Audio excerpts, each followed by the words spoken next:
Behind the facade of order and discipline maintained by harsh doctrines and brutal punishments, Islamic society harbors its own secrets. Forced marriages at a young age, voicelessness in society, restrictions on using public transportation, attending school, working, or even practicing contraception, almost all of these are forbidden for Muslim women. It might sound unbelievable, but these are just a few of the many things Muslim women don't want you to know. Let's start uncovering them without further delay. First up, we're going to unravel the beauty practices of Muslim women, an aspect often surrounded by mystery and misinterpretation, especially from a Western perspective. Despite having to wear full-body veils, women in Muslim countries today are finding ways to enhance their beauty. One of the most iconic elements of Muslim beauty is kohl, a black powder applied around the eyes. But kohl is more than just an aesthetic choice. It is mentioned in Islamic texts, and is believed to protect against the evil eye and even ward off eye infections. Used for thousands of years by both men and women, it remains a beloved part of beauty routines in many Muslim communities. Another cornerstone of Muslim beauty practices is the use of natural products and remedies passed down through generations. Take argan oil, for example. This liquid gold, native to Morocco, is revered for its ability to deeply nourish both hair and skin, making it a staple in many Muslim women's beauty arsenals. Then there's henna, a natural dye used to create intricate designs on the hands and feet during special occasions like weddings and religious festivals. Let's not overlook the hammam, a traditional steam bath that is a vital part of many Muslim women's beauty routines. The hammam isn't just about cleansing the body, it is a sanctuary where women can relax, socialize, and experience an intense exfoliation that leaves their skin feeling soft and revitalized.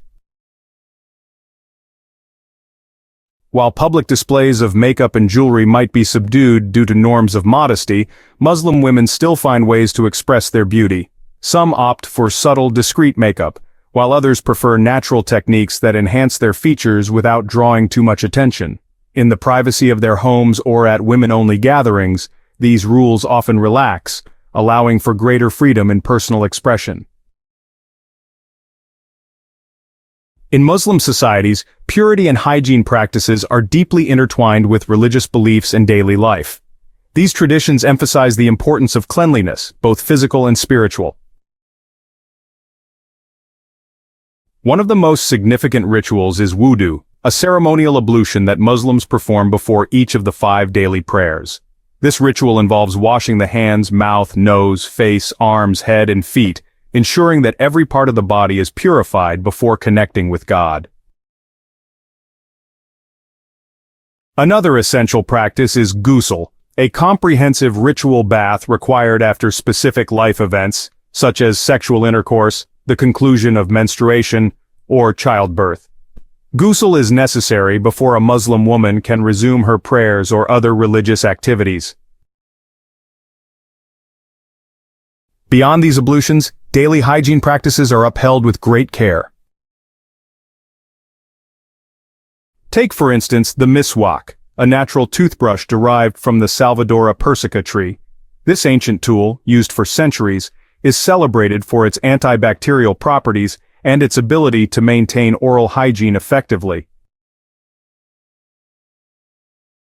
When it comes to menstruation, Islam provides clear guidelines that respect the natural rhythms of a woman's body.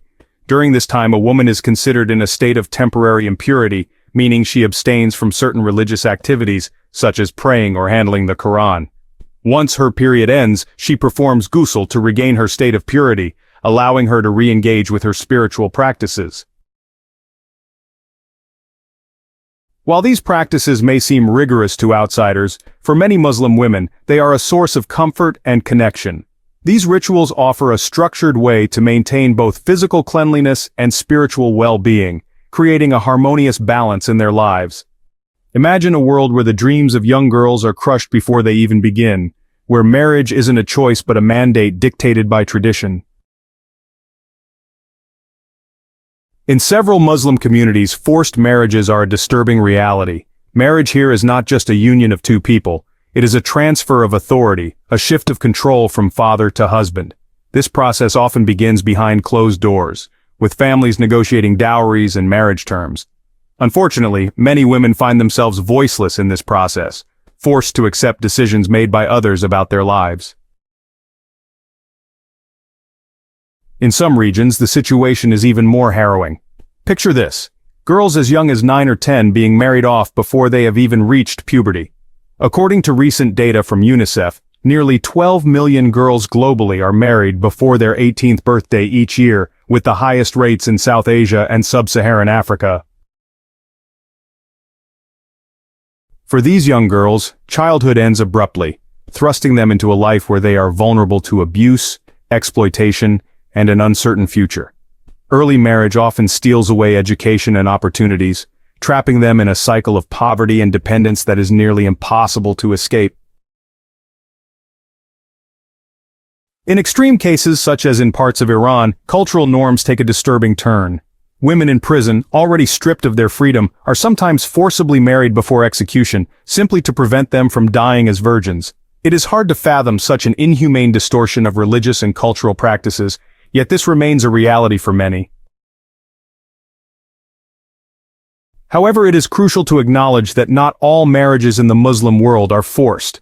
In many communities, women actively participate in choosing their partners and negotiating marriage terms. While the shadows of forced marriage loom large, there are also rays of hope where tradition and modern values coexist, allowing women to have a voice in their destinies. The topic of contraception is a deeply sensitive and often controversial subject in many Muslim communities worldwide. In conservative societies, contraception is not just frowned upon, it can be outright forbidden, seen as a direct challenge to divine will and traditional Islamic teachings. In countries like Saudi Arabia and Pakistan, where religious teachings shape daily life, the use of contraceptives is often viewed as interfering with God's plan for procreation. Couples are frequently encouraged to have large families, as children are considered divine blessings vital to strengthening the Muslim community.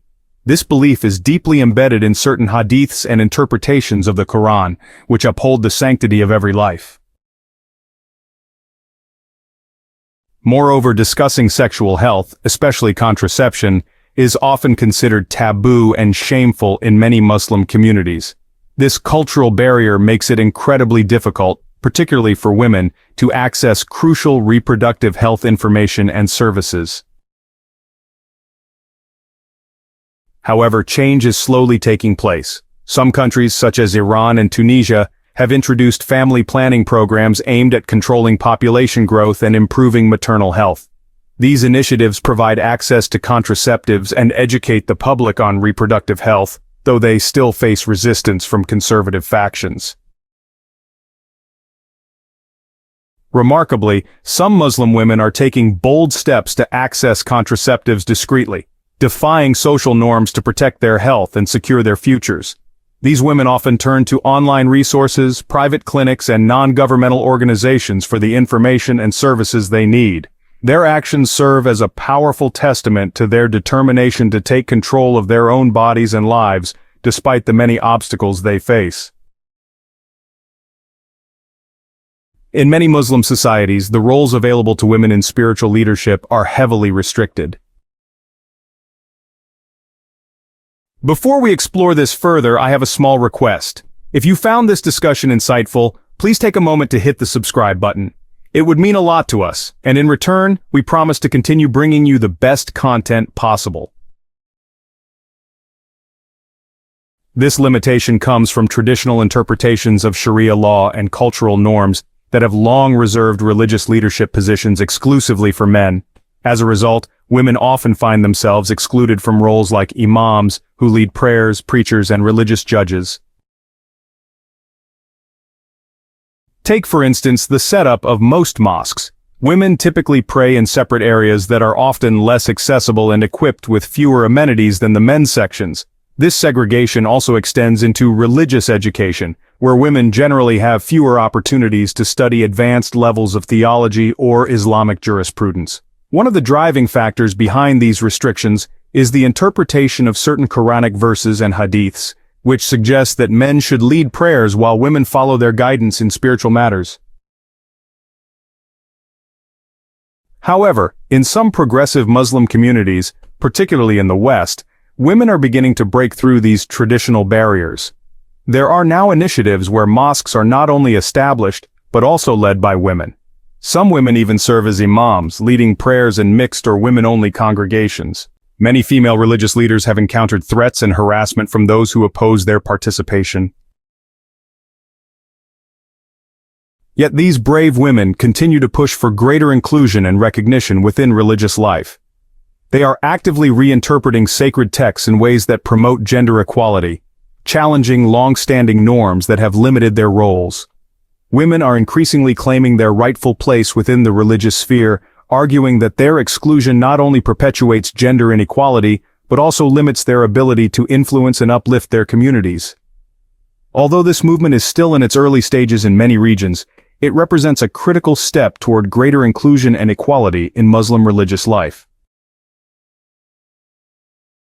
Imagine a world where half the population is held back by cultural and religious norms that prioritize traditional roles, forcing women to remain confined to the roles of wives and mothers.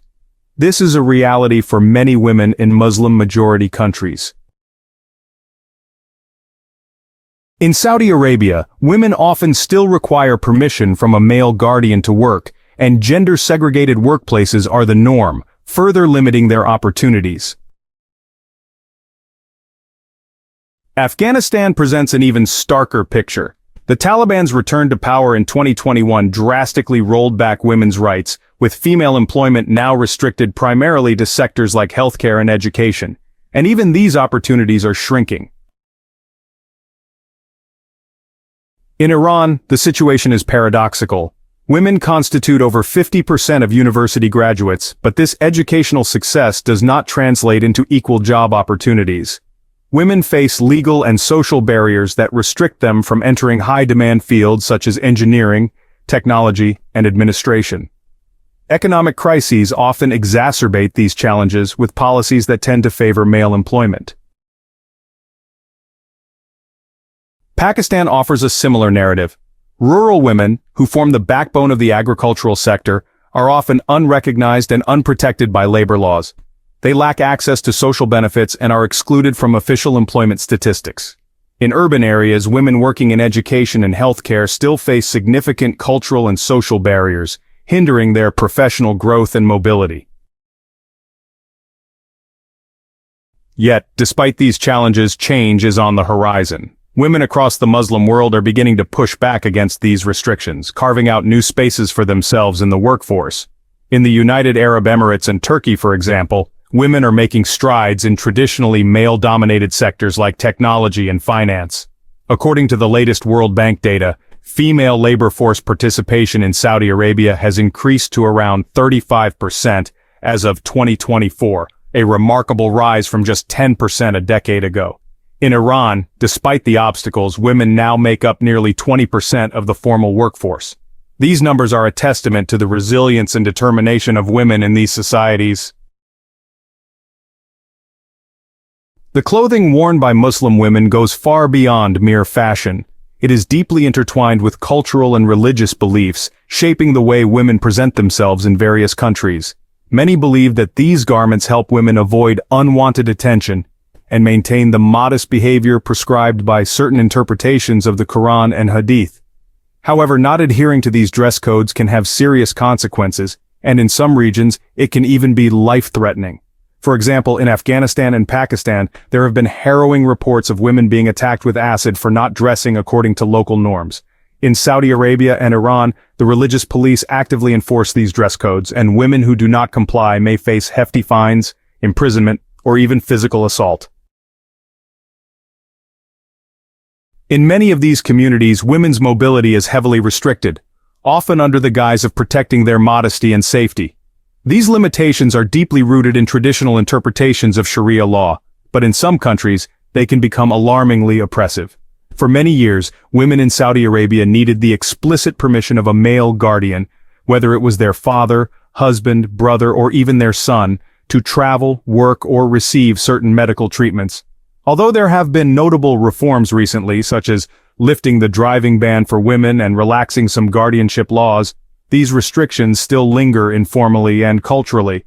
Another stark example is Afghanistan, particularly under the Taliban regime. Women were not allowed to leave their homes without the company of a male relative and were required to be completely covered by a burqa. Even though the Taliban were overthrown in 2001, many of these practices persist in regions still controlled by fundamentalist groups.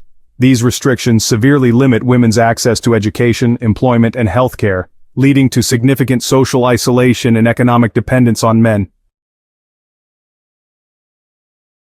Cultural and religious factors continue to impose restrictions on Muslim women's access to education, especially beyond primary and secondary levels.